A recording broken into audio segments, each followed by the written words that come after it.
سلام حبيبتي، كنتمنى تكونوا بخير وعلى خير. اليوم جايبين لكم وصفة تاع التورته بالفواكه المميزة واللي كتحضر بطريقة سهلة وسريعة وبمكونات بسيطة. هاد الوصفة غادي تعجب الكبار والصغار وغادي تكون حلوة مميزة عند التقديم في الإفطار أو العشاء. إلا كنتو كتحبوا الحلويات هاد التورته غادي تعجبكم بزاف. نخليكم مع الوصفة ديالنا، الصحة والراحة. نبداو على بركة الله. عندنا 6 لي طاغطولي، عندنا معلقه ديال السكر، عندنا التوت البري الاحمر، عندنا السيترو ديال الحليب، عندنا 2 معالق ديال الكريم باتيسري، عندنا بنانه، عندنا التوت الاسود. نبداو على بركه الله. المعلقه الاولى غنزيدو دابا المعلقه الثانيه، غنزيدو عليها شويه ديال الحليب تنسجم العناصر،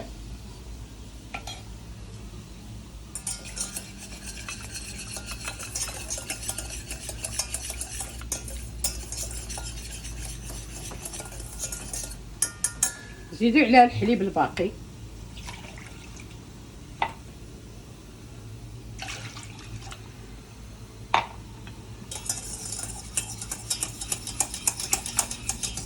نديروه فوق النار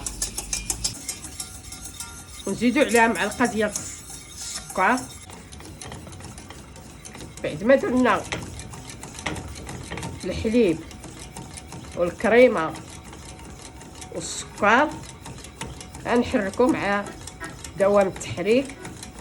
بعد التحريك المستمر الخليط ديالنا بدا تيعقد، صافي نطفيو عليه. بعد ما يدفى نحطوه بالثلاجه. دابا غادي نبداو بالطعمه ديال لي طاغط بعد ما يدفاو حيت باقي غادي يكملوا البروده ديالهم في الثلاجه ان شاء الله. وإلا عجبتكم هاد لاطاغط، هاد لاباط ديال هاد لاطاغط، كتبوا عليا في التعاليق ونصايبهم لكم. نوريكم كيفيه التحضير ديالهم.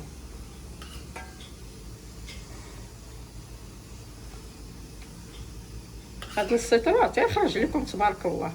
الا بغيتي تزيدوا كميه ديال على حساب الافراد، كانوا الافراد كثار زيدوا لي طاغط دايرين تبارك الله تخرج نص سيترو. دابا غادي نبداو في التزيين ديال لي طاغط. بسم الله.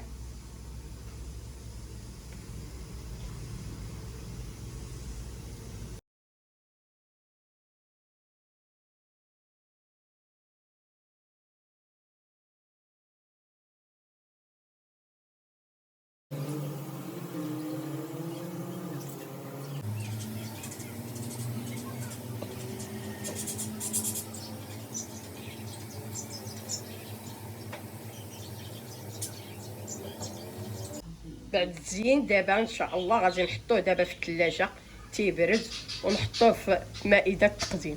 بعد ما بردوا لي طاغطولي ديالنا تيشهيو تبارك الله. بغيتكم تجربوهم وردوا عليا الخبار. حبيباتي، لا عجبكم الفيديو ديروا جيم وابوني وشاركوا في قناه وصفات يونس باش ديما يوصلكم الجديد.